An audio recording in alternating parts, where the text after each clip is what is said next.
site plan review hearing and call the meeting to order. And I'm Mike Miller, the hearing officer. And first item to go to is the consent calendar. 2.A, approval of minutes from the site plan review hearing of April 28th, 2022. I would ask, is anybody here in attendance today that has any comments or changes that I'd like to see made to the minutes? Seeing none, we'll go ahead and approve the minutes from the April 28th, 2022 meeting. Move on to item number 3A, site plan review 2022-001, DeWalt Corporation applicant, and Justin. All right, good afternoon, hearing officer. We have site plan review 22001. This will be a Mr. Car Wash. Mr. Car Wash is proposing to demolish an existing commercial building at 1812 East Palmdale Boulevard and construct an express car wash. You can see the site located here, just south of Palmdale Boulevard and west of 20th Street East, and it is in the C3 zone. The express car wash meets or exceeds all Palmdale Municipal Code requirements. The development includes full site improvements such as landscaping, lighting, parking, self-service vacuum area, and standard street improvements including sidewalk, curb, gutter, and installation of a new driveway. Due to the potential noise impacts to surrounding uses, due to the drying equipment and the self-serve vacuums, the car wash has been designed in a manner to minimize those potential noise impacts to adjacent uses by orienting the exit tunnel towards East Palmdale Boulevard and away from the existing residences to the south, including a landscaping buffer on each property line, and by limiting the daily hours of operation from 7 a.m. to 9 p.m. The express car wash will be constructed of horizontal metal panels simulating wood, vertical metal panels, concrete, CMU, stone veneer, and a standing seam metal roof, all in earth tone colors. And the design of the building will ensure consistency with other commercial buildings in the immediate vicinity, such as the Starbucks building to the north across East Palmdale Boulevard. The recommendation is to approve hearing officer determination number H0-2022-002, approving site plan review 22-001, and find that the project is categorically exempt from environmental review.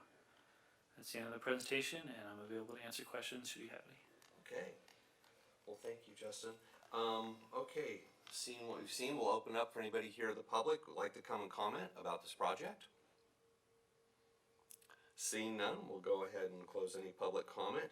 And I had a chance to read through the packet, so thank you very much for, I was able to spend a few days going through that, and the email too, but I loved getting the hard copy.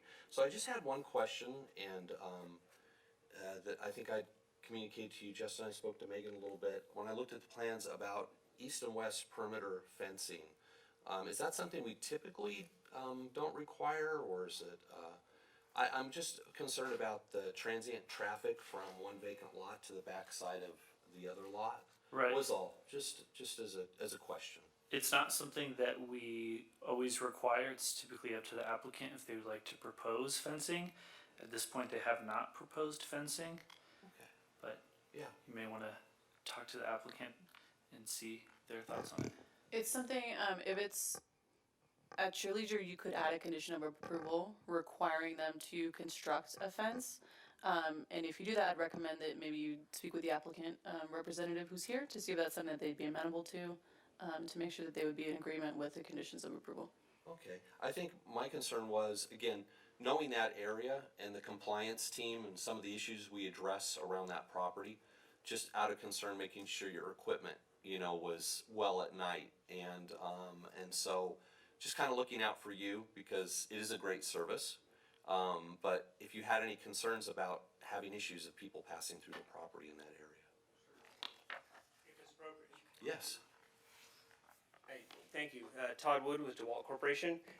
We'd be more than happy to speak with the client. I know that they would want to do whatever they could to keep the site safe and secure, especially during operation hours. If you had people coming across that property line from the backside, I think that could might create a danger. Right. And so our clients, I'm sure they'll be very happy to consider that. And Justin and I spoke before, you know, I understand chain link is not an option, so perhaps wrought iron fencing or something, you know, maybe not, you know, masonry block wall. I know that may be a little bit cost Yeah. prohibitive, but maybe a wrought iron fencing or some treatment like that. I think I'll discuss it with them, and I think they would be open to that. Are the modular type, like out at the amphitheater, the modular type of perimeter fencing, is that something that we generally would approve in a development like this, or do we look at something of a different material or design? I'm trying to, They come in sections and they just mount to the vertical posts. It's kind of a prefab perimeter fencing. I've noticed that around the city. is it just like the Vertical. 6 foot, vertical, like poles, yeah. metal fencing? Yeah. Yes. Okay. Well, yeah, obviously, you know, we don't want to impact the project to where, Yeah, I Yeah. think visibility is something they'd want to make sure, you know, security is one, but they want their project to be visible, but safe as well. So I think there's multiple different kind of fencing options out there that they could consider that could be like panels, whether it's a wrought iron panel, or I've seen some of the other welded, that looks nice. I Yeah. think the city and the client both would want the end product to look very nice.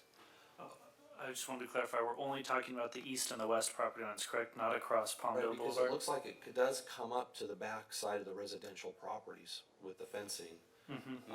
So I guess if the fencing were to come all the way to the residential fence line, that Yeah. would eliminate I foot just wanted to traffic. clarify that you're not talking about putting fencing along East Palmdale Boulevard, on the, like towards the entrance? No, not along, Okay. no.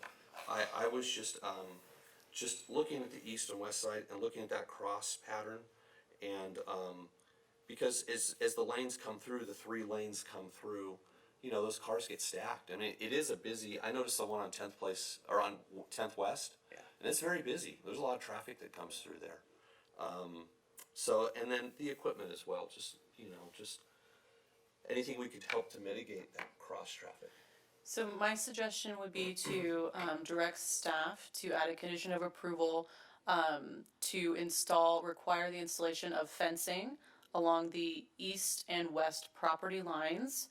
And the material could be at the discretion of the planning manager so that we can work through what that might look like. Perfect. Okay, Yeah. that'd be sounds- acceptable to us for sure. Yeah, okay, thank you. All right, thank you.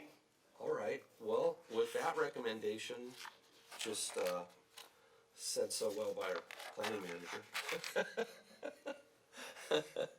And considering the presentation and looking at everything here, looks like a great project, so I'm gonna go ahead and approve item 3A, site plan review 22-002. As amended? Pardon me? As amended. As amended, yes, thank you, Megan. And then, any public comments on items not on the agenda? Looks like none, so we'll go ahead and adjourn the meeting. Thank you. Yeah.